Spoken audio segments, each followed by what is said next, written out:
How increased gas prices impact Alaska. My name is Jamin Goecker. I'm a realtor in South Central Alaska, and my mission is to help you to build an intentional and significant legacy for yourself and your family by coaching you in real estate. And today, what I'm going to be doing is talking about how the gas prices going up is likely to impact the state here in Alaska. There's some very specific dynamics that come into play once we're looking at Alaska and how that really impacts us, and I'll be kind of talking about that in more detail in this video. Before we get started though, do make sure that you give this video a like and subscribe if you haven't done so already to make sure you receive more information like this in the future. And without further ado, let's go ahead and jump into today's video talking about how the gas prices are going to impact Alaska. Now, the first and the really noticeable way that it's going to impact Alaska is the cost of consumer goods, food, services, all that stuff is going to be going up here. I actually did a video not too long ago kind of breaking down the increase of cost we've seen in the market really over the past couple of years here. And it's, not surprisingly, we are seeing an increase in food prices. We're seeing an increase in basic transportation and services.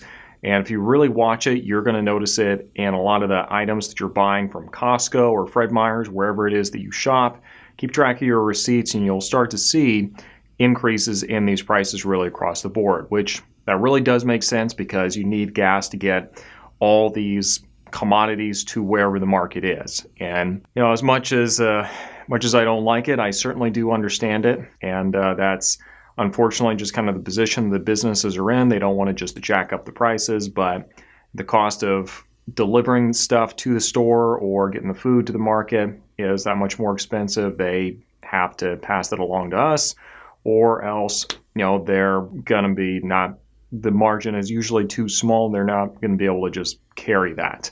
Now, one other thing I do want to mention, I did actually see something that says that the property taxes and taxes are going up as a result of the gas as well. And the reason for that is because we have a lot of vehicles, it's service, specifically we're looking here in the South Central Alaska. You have a lot of these vehicles that are paid for by the city, by the municipality, by the borough, and they obviously still need to drive around. They still need to go out and do stuff. And so the cost for them is actually, to keep them operating, is going to be going up. So I expect to see taxes going up a little bit. Just to compensate for that moving forward. It doesn't sound like very much, but when you take into consideration all the school buses that we have, all the maintenance vans that we have, all the trucks, everything else that goes into it, you start to see how an increase in gas prices is really going to start having an impact, and we're going to start seeing an increase in taxes as a result.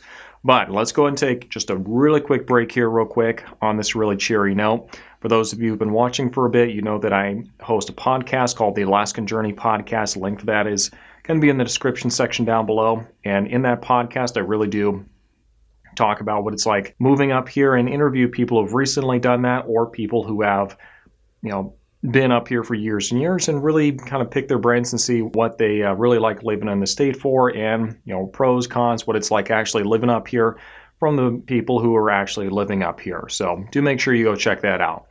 Now, kind of finishing the thought though, I know I've painted a really bleak picture about what we can expect and what we've seen so far. I don't have a whole lot of stats just yet. I haven't really seen a lot of the statistics released just yet looking at it as of the date of the filming of this video. But one thing that we are seeing though with the increase of gas prices is we also see an increase in the PFD. Now, those who've been watching for a bit, the PFD stands for the Permanent Fund Dividend, and up here in Alaska, the PFD really does help us in some ways. I said many times before, I don't believe you should be solely dependent on the PFD because there's no guarantee how much it's going to be every year, but what it is the citizens of the state own resources of the state. So when oil companies come in, they drill for oil further up north and they do some of this work. Well, some of the proceeds from the work that they've done actually gets reimbursed back to the people in the state. This year, I think it's roughly about $3,000 per person, if I recall correctly. It might be 32, 34, however much it is. It's a lot more than it normally is. So even though we're seeing an increase in all these consumer goods going up across the board, we're also going to see an increase and how much we're going to be getting from the PFD this year. Now, I've already gone on record and talked a little bit about the PFD and how if you're making all your plans based off of this, probably not a good long-term strategy.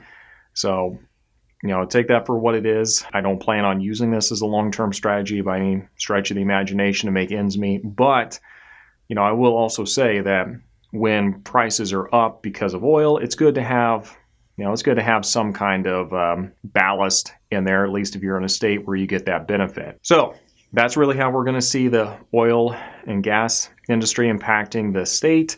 As long as you're careful and you're not just taking the money from the PFD and just going crazy and buying all this crazy stuff, it should actually offset the increased cost of living from the increased cost of gas. But we'll see if people actually use it that way. This has been a really short video. If you do have any questions, then make sure you reach out to me in the comment section down below. I'd be more than happy to talk a little bit and see what other questions that you have. And as always, make sure you give this video a like, and we'll see you next time.